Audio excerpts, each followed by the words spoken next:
নমস্কার, সুপ্রভাত বন্ধুরা। আজকে আমাদের তৃতীয় দিন। এখন সকাল 6টা বাজে। আমরা খুব সকালে উঠে পড়েছি। আমরা S2 ঘাট থেকে অনেকটাই দূরে রয়েছি, অর্থাৎ মাঝ নদীতে। এখানে আমাদের বোটটা অ্যাঙ্কার দিয়ে নোঙর করা রয়েছে। আমরা এবার ঘাটের দিকে এগোবো এবং আমাদের তৃতীয় দিনের জার্নি কমপ্লিট করব। আজকে তৃতীয় দিন। আজকে হোটেল S2 থেকে আমাদের জার্নি শুরু হলো এই তৃতীয় দিন এবং শেষ দিনে।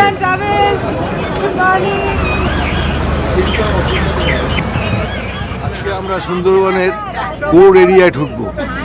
এই জার্নিটা আজকে খুবই এক্সাইটমেন্ট এবং ওয়ান্ডারফুল জার্নি হবে। আজকের জার্নিটা অ্যাডভেঞ্চার জার্নিও হতে পারে। দেখা যাক আমরা কোর এরিয়ায় ঢুকি সুন্দরবনের, কী ধরনের অ্যাডভেঞ্চার আর এক্সাইটমেন্ট আজকের জার্নিতে পাই। অন্যান্য দিন আমাদের সকালে ব্রেকফাস্ট থেকে লুচি তরকারি, কিন্তু আজকে তৃতীয় দিন এবং শেষ দিনে আমাদের ব্রেকফাস্ট কী হবে তা আপনারা নিজেদের মুখে শুনে নিন। আচ্ছা, আজকের ব্রেকফাস্টটা কী দেওয়া হয়েছে? আজকে কি কড়াশুটির কচুরি আর আলুর দম। আচ্ছা, খেয়ে দেখুন কেমন লাগে। ভালো হয়েছে, খুব টেস্টি রান্না তো দুর্দান্ত। আজকে তৃতীয় দিনে ব্রেকফাস্ট রয়েছে কড়াইশুটির কচুরি, আলুর দম আর মিষ্টি।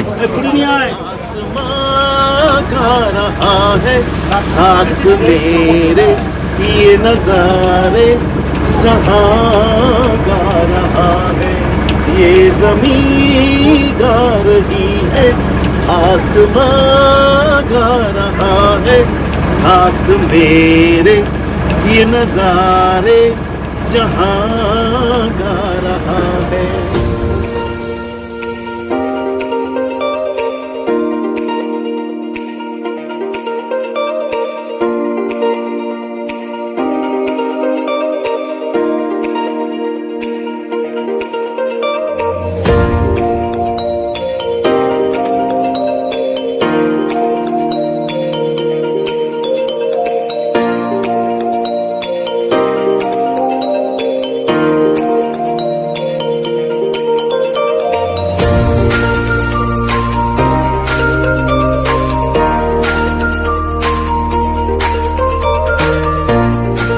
জেটি আছে, ওখান দিয়ে সুদণ্ডখালি যাওয়ার রাস্তা। ওখানে একটা ওয়াচ টাওয়ার আছে, এই ওয়াচ টাওয়ার থেকে কিছু দেখা গেল, দেখতে পারা যায়। কিন্তু এখন লঞ্চের প্রচণ্ড ভিড়, বোটের প্রচণ্ড ভিড় আছে বলে আমরা সুদণ্ডখালিতে ঢুকলাম না। আমরা এখন সুদণ্ডখালির দিক থেকে এগিয়ে চলছি দোবাকির দিকে। সুদণ্ডখালি হয়ে আমরা এখন দোবাকির দিকে চলে যাচ্ছি। পথে যেতে যেতে আমরা ম্যানগ্রোভ অরণ্যটা দেখতে পাচ্ছি। এই সুন্দরবনের মেন আকর্ষণই হচ্ছে ম্যানগ্রোভ অরণ্য, যা সুন্দরবনকে এখনো পর্যন্ত ধরে রেখেছে এবং বাঁচিয়ে রেখেছে। প্রসঙ্গত জানিয়ে রাখি, আমরা কিন্তু এবারও সজনেখালি ঢুকতে পারিনি। প্রতিবারের জন্য সজনেখালিটা এখনো বন্ধ রয়েছে।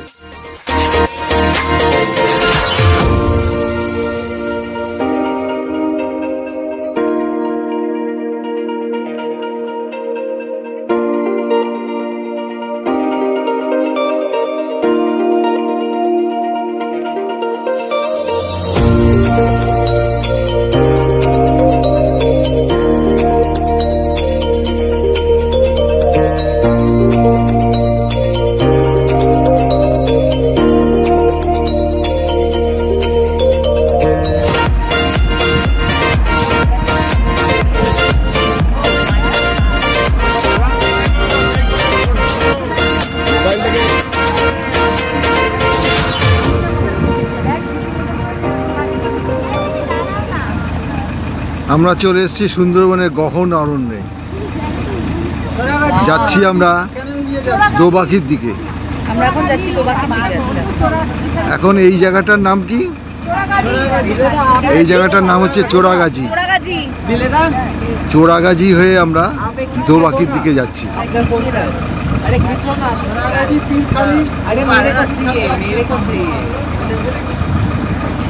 আমরা এখন চোরাগাছির ক্যানেল দিয়ে এগিয়ে চলে যাই। চোরাগাছির ক্যানেল দিয়ে এগিয়ে চলেছি। সামনেই আসছে পীরখালি। পীরখালি আসলে আবার আমরা একটা ভিডিও দেখতে পাই।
এই দ্বীপগুলোতেও কোনো মানুষ বাস করে না, জনমানুষ শূন্য। এইসব জায়গায় কাঁকড়া আর মধু সংগ্রহ করতে শুধু গ্রামবাসীরাই আসে।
এসছে আমাদের চিকেন পকোড়া। এখন বেলা বাজে 11টা। এই সময় আমাদের চিকেন পকোড়া পরিবেশন করা হলো।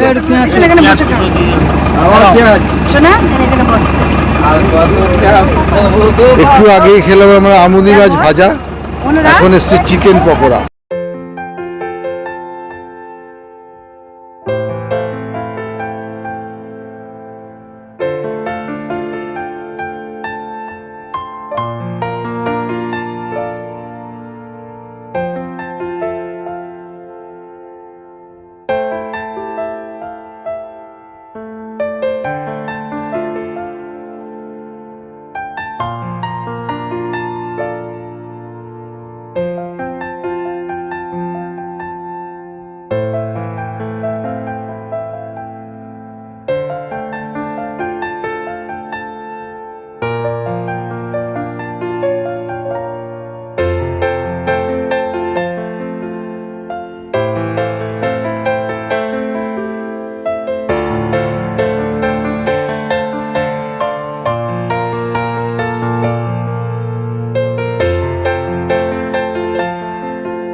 আমরা এখন দোবাকির কাছাকাছি চলে এসেছি। আপনারা দেখতেই পাচ্ছেন, ক্যামেরা পার্সনকে বলবো একটু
আমরা দোবাকি ক্যাম্পে পৌঁছে গেছি।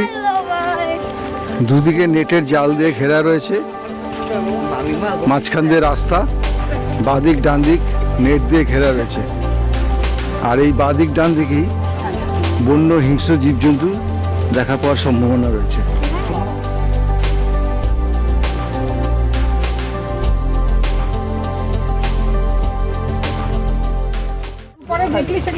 এখানে ম্যানগ্রোভ চারার বীজ বপন করা রয়েছে। যেখানে যেখানে ম্যানগ্রোভ ধ্বংস হয়েছে, সেখানে সেখানে এই চারা গাছগুলো রোপণ করা হয়।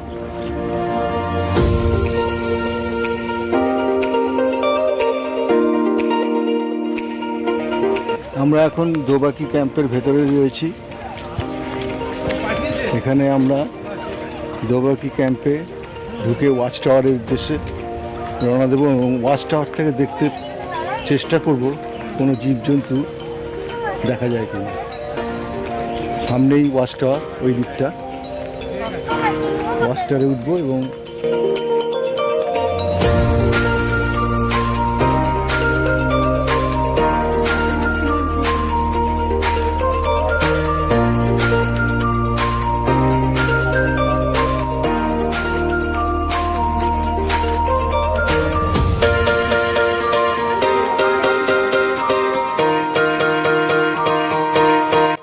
প্রায় 20 ফুট উঁচু এবং 1.25 কিলোমিটার লম্বা এই দীর্ঘ ব্রিজটার ওপর দিয়ে আমরা হেঁটে হেঁটে দেখার চেষ্টা করব কোনো হিংস্র বা বন্য জীবজন্তু দেখা পাওয়া যায় কি না।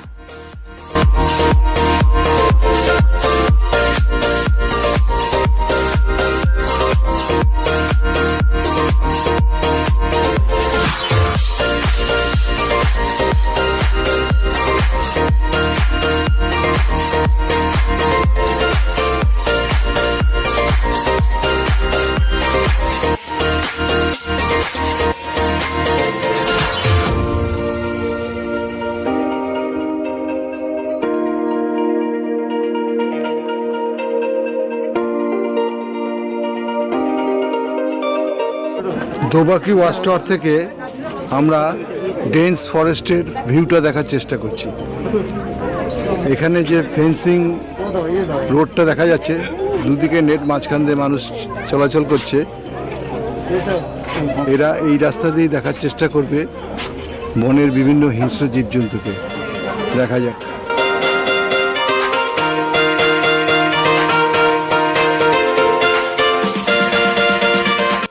দোবাকি দেখে আমরা সবাই আমাদের বোটে উঠে পড়লাম।